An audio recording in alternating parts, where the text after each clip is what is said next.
আসসালামু আলাইকুম সবাইকে। কেমন আছে সবাই? আজকে তোমাদেরকে দেখাবো আলুর একদম সহজ রেসিপি। লং ভিডিও বানাতে ভালো লাগে না, কারণ লং ভিডিও তোমরা কেউ পছন্দ করো না। মানে দেখতে সময় লাগে, তো এর জন্য কেউ আর দেখতে চায় না। শর্টকাটে যেগুলো শর্ট ভিডিও ওইগুলোই সবাই দেখে। তো প্রথমে আমি 3টা আলু নিয়ে ছিলে নিয়েছি, আর এই হচ্ছে আমার হেল্পিং হ্যান্ড, যে সব সময় আমার পাশেই থাকে, আমার ডান হাতেটা। আমার 5 মিনিটের কাজকে 10 মিনিট করে দেওয়ার জন্য ইনি যথেষ্ট। আলু 3টাকে ভালো করে ধুয়ে কেটে নিব। আমি চেয়েছিলাম ফুলের মতো করে কাটতে, কিন্তু ফুল হয়নি।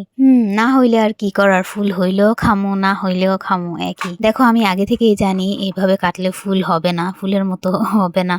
তারপর আমি ধৈর্য সহকারে এগুলো সবগুলো আলু কেটেছি। ফুলের মতো হতে গেলে তোমাকে একটা আলুকে বক্সের মতো কেটে তারপর ওইটাকে এভাবে কাটলে ফুল হয়। ধৈর্য সহকারে কাটলাম তো ঠিকই, কিন্তু এগুলোর উপরের দিকেই মশলাগুলো ছিল, ভেতরে আর ঢুকতে পারে নাই। তাতে কি, আলু তো আলুই। আলু যদি তুমি লবণ দিয়ে সিদ্ধ করেও খাও তাও মজা লাগবে, এবার পোড়া দিয়ে খেলে সেটাও মজা লাগবে। আলুগুলোকে আমি আবার ভালো করে ধুয়ে তারপর লবণ, হলুদ, মরিচ দেই। কর্নফ্লাওয়ার নাই, এই কারণে দিইনি। আপাতত নাই, থাকলে দিতাম। আমার ছেলে আবার ঝাল খেতে পারে না, তার জন্য আলাদা 4-5টা রেখে এরপর ওইগুলাতে মরিচ দিছি। আমার ছেলের কয়েকটা আগে ভেজে নিয়ে তাকে ঠান্ডা করে দেই।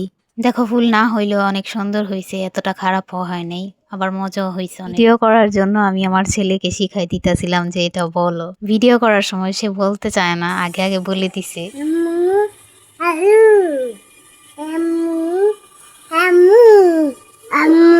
এমন করেন নাও, আর খেয়ে বলো কেমন হয়েছে।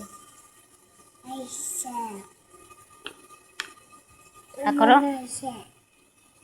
অনেক মজা। তাকায়া বলো, এই যে এমনি করো, করো করো, এমন করো, এমন করো, এমন। বাকিগুলো ভাজতে গেছি, আমার ছেলের আর সহ্য হচ্ছে না, সে আরো খাবে। হয় নাই তো, হয় নাই, আর একটু হইব।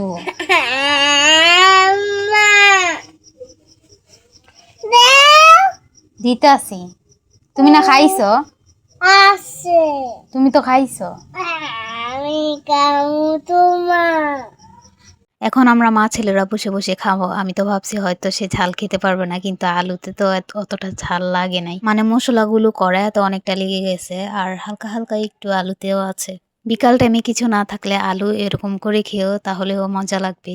আজকে এ পর্যন্তই। আল্লাহ হাফেজ সবাইকে, টাটা, ভালো থেকো সবাই।